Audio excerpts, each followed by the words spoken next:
Welcome to YouTube my channel AWS में आप सभी का स्वागत है। आज हम क्लास 10th के poem lesson 3 a tiger in the zoo, इसके जो पोएट हैं लेस्ली नॉरिस जी के आपके फुल एक्सप्लेनेशन बनाने के लिए आए हुए हैं। इसके पहले आप अगर जो है कि अ टाइगर इन जू का सेंट्रल आइडिया नहीं देखे हैं तो आप जा कर के देख सकते हैं। मैं वहाँ पर इसके मीन्स को समझाए। अगर आप हाई स्कूल में अच्छा रैंक प्राप्त करना चाहते हैं तो हमारे चैनल को सब्सक्राइब, वीडियो को लाइक करें और कमेंट भी ज़रूर करें कि आपको कौन सा टॉपिक पढ़ना है। चलिए शुरू करते हैं। अ टाइगर इन जू कहने का मतलब है कि अजायब घर में एक बाघ। तो यानी इसके जो लेखक लेस्ली नॉरिस जी हैं, यानी पोएट लेस्ली नॉरिस जी का कहना है। इसमें जो कहानी है, जो स्टोरी है, मैं संक्षिप्त बता देना चाहता हूँ आपको कि इसमें एक जंगल में वास करने वाला एक बाघ और जो है कि और एक चिड़ियाघर में रहने वाला एक बाघ का वर्णन किया गया है कि वे आपको कवि कहते हैं कि आप उन पक्षियों को बताइएगा कि जिन पक्षियों में जंगल में रहने वाले शेर का वर्णन किया गया है और किन पक्षियों में जो है कि अजायब घर में रहने वाले बाघ का वर्णन किया गया है।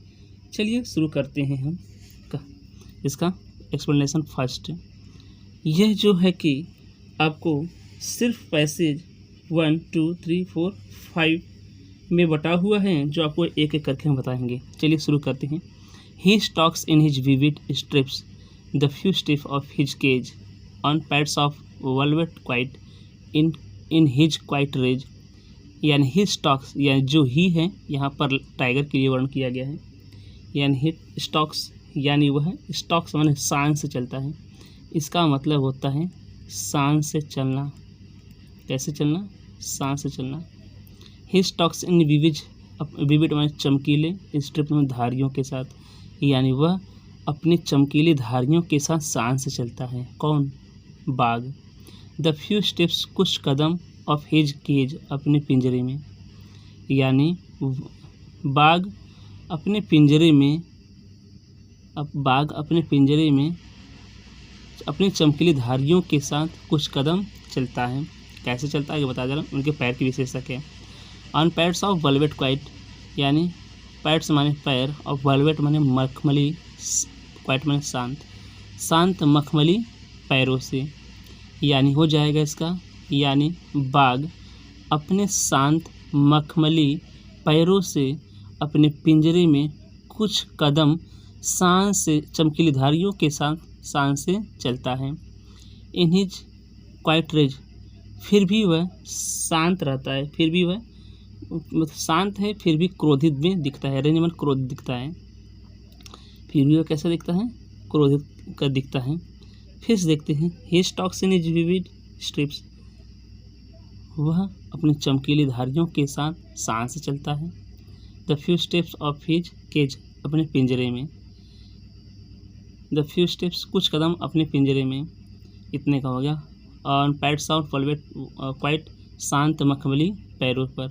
इन हिज क्वाइट रेज, यानी क्वाइट बिल्कुल, रेज क्रोध में, शांत और क्रोध दिखाई देता है। यानी इसका मिलाकर हो जाएगा वह अपने शांत मखमली पैरों से वह अपनी चमकीली धारियों, अपने शांत मखमली पैरों के साथ अपने पिंजरों में कुछ कदम शान से चलता है। नहीं सुनिए फिर से। वह अपनी चमकीली धारियों के साथ अपने मखमली पैरों से अपने पिंजरे में कुछ कदम शान से चलता है। इन्हें जो क्वाइट, वह शांत है, वह शांत रहता है, परंतु रेज कभी कभी क्रोधित भी दिखाई देता है। चलते हैं पैसेज स्टेंजा नंबर 2। तो आप गेस कर सकते हैं पहले वाले पैसेज स्टेंजा में जो है कि जू में, यानी अजायब घर में रहने वाले बाघ का वर्णन किया गया है। चलिए दूसरा पैसेज देखते हैं stanza. He should B lurking in Shadow, he should B, वह होगा, लगाए होगा, लर्किंग माने घात, वह घात लगाया होगा, इन शैडो यानी छाँव में, पेड़ों की छाँव में। स्लाइडिंग, फिसल रहा होगा, थ्रो माने से, लॉन्ग ग्रास यानी लंबे लंबे घासों से, यानी वह पेड़ की छाँव में घात लगाए हुए बैठा होगा। और लंबे लंबे घासों से फिसल रहा होगा। क्या कर रहा होगा? लंबे लंबे घासों से फिसल रहा होगा। जहाँ से where plump deer pass near the water hole, जहाँ से मोटे प्लम्स मोटे ताजे हिरन पानी के वाटर होल यानी पानी के समीप से गुजरते हों। फिर समझिए, यानी वह पेड़ों की छाँव में घात लगाए हुए होगा और लंबे लंबे घासों से फिसल रहा होगा। जहाँ से प्लम्स मोटे ताजे हिरन जल के पास करते हो यानी जाते हो। चलते हैं पैसेज नंबर 3। तो पैसेज नंबर 2 आपका जो है कि जंगल में रहने वाले शेर का वर्णन, बाघ का वर्णन है। चलिए शुरू करते हैं passage number 3 and stanza 3। He should be snarling around houses at the jungle's edge. यहाँ से ही शुड बी स्नॉर्लिंग, वह दहाड़ रहा होगा, अराउंड वन के चारों ओर, द हाउसेज उन घरों के, एट द जंगल्स एज यानी जंगल के किनारे बसे हुए, यानी वह जंगल के किनारे बसे हुए घरों के चारों ओर दहाड़ रहा होगा। Bearing his white fans his clause, यानी बेयरिंग में दिखाना, यानी वह अपने सफ़ेद नुकीले दांतों, देखिए वाइट सफ़ेद फैंस और नुकीले दांतों, यानी वह अपने सफ़ेद नुकीले दांतों को, अपने पंजों को दिखा रहा होगा। टेरिंग द विलेज, और गांव के लोगों को आतंक कर रहा होगा, अर्थात डरा रहा होगा। और गांव के लोगों को क्या कर रहा होगा? डरा।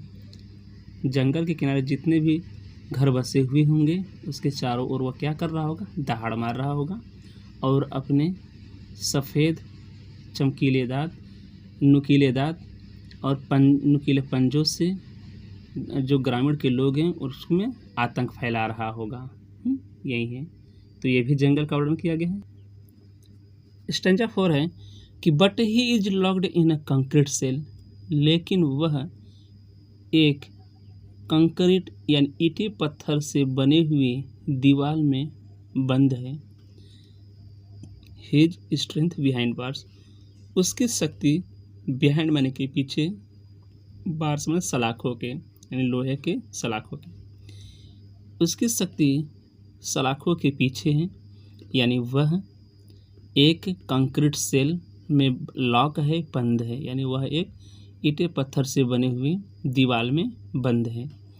उसकी शक्ति, स्ट्रेंथ में शक्ति या बल, सलाखों के पीछे है। Stalking the length of his cage, stalking माने नाप रहा होगा या शान से चल रहा होगा। द लेंथ माने लंबाई को, ऑफ हिज केज माने अपने पिंजरे की, अपने पिंजरे की लंबाई को शान से नाप रहा होगा। इग्नोरिंग विजिटर्स, और आगंतुक यानी जो विजिटर होंगे पर्यटक को इग्नोर करते हुए, तो यानी पर्यटकों को इग्नोर करते हुए वह अपने पिंजरे की लंबाई को नाप रहा होगा। तो ये भी आप कहाँ का वर्णन किया गया है? ये जी हाँ, सही आपने कहा, जू का वर्णन किया गया है। चलते हैं पैसेज स्टैंजा लास्ट है। अगर वीडियो आपको अच्छा लग रहा है तो वीडियो को लाइक करें, चैनल को सब्सक्राइब करें, आपको इससे अच्छी भी जानकारी दी जाएगी।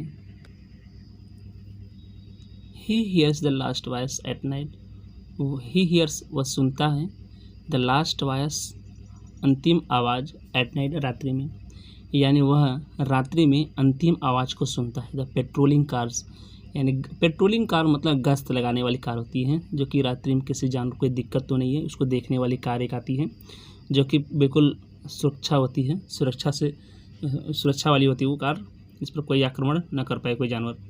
He hears the last voice at night the patrolling cars, यानी वह रात्रि में पेट्रोलिंग कार यानी गश्त लगाने वाली कार की अंतिम आवाज़ को सुनता है और उसका लास्ट आवाज़ वही होता है। उसके बाद सब सो जाते हैं। And stairs with his brilliant eyes at the brilliant stars, and stairs वह घूरता है, विथ माने से, हिज माने अपनी, ब्रिलियंट आइज में चमकीली आँखों से, एट द ब्रिलियंट स्टार्स यानी उन चमकीलों तारों को, या और वह अपने चमकीली आँखों से उन चमकीली या टिमटिमाते या चमकीली तारों को क्या करता है, घूरता है, और उसके पास कुछ भी नहीं होता है, क्योंकि वो कुछ भी कर भी नहीं पाएगा कि वह कहाँ है, एक कंक्रीट के सेल में बंद है, बिहाइंड से बार में है, और वह कुछ भी कर नहीं सकता। अगर वीडियो अच्छा लगा तो वीडियो को लाइक, चैनल को सब्सक्राइब करें। इसके पहले मैंने जो है कि इसका सेंट्रल आइडिया अपलोड कर दिया है, एक बार ज़रूर देखें। जय हिंद, जय भारत।